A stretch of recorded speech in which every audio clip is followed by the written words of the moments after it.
Yesterday morning, 22nd of the 6th, 17, my alarm awakened me at 05:30 hours, as I had to make a 3-hour journey to a friend of mine. Therefore, I had to catch the first train out of Largs. I arrived at my friend's around 11 a.m. and we concluded our business by 2:30 p.m. and I set off for home. But I missed my train from Glasgow to Largs by just a few minutes, and it would take 1 hour before the next train. So I thought about the cinema.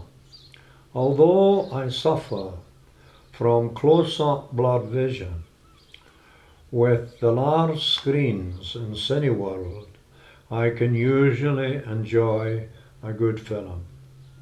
So I made my way to Buchanan Street and to Cineworld. And the two films that were due to come on didn't excite me, because one of those was around Mr. Churchill.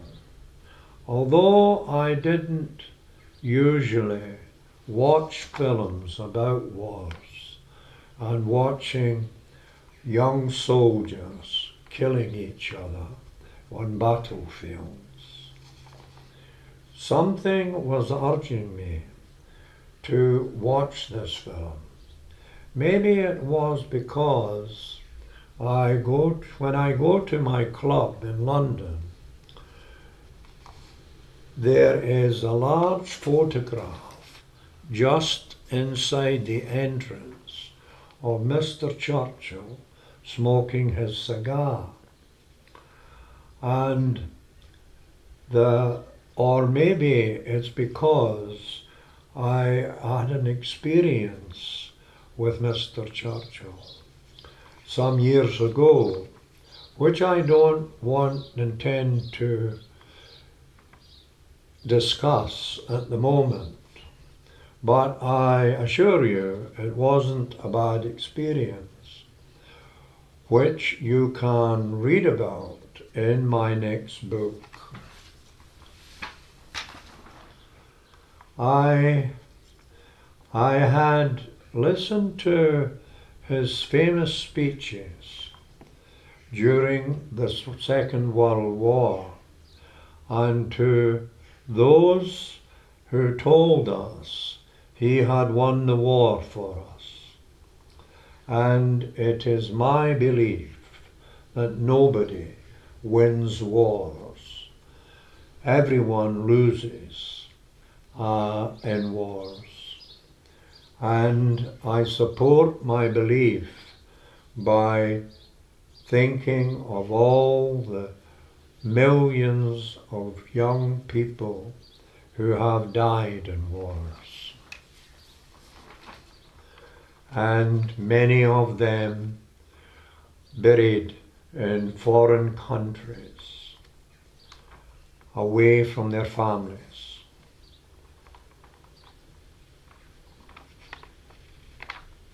Anyway, I paid for my ticket and entered the cinema, and I was amazed at what I watched, for I was looking at a man who I felt had the same feelings as I did about wars, and the young men who he knew would be killed on the beaches on foreign lands.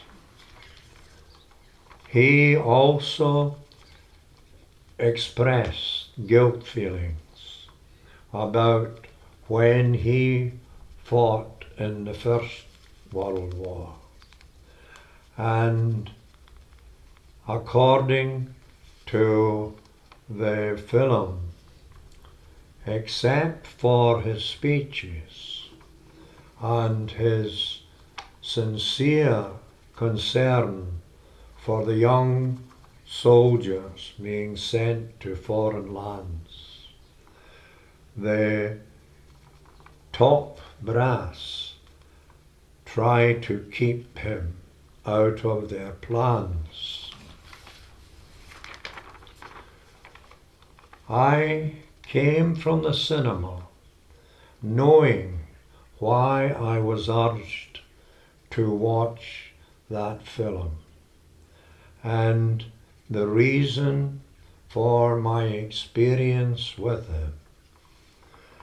Next time I go to my club, the doorman will wonder why I salute his photograph.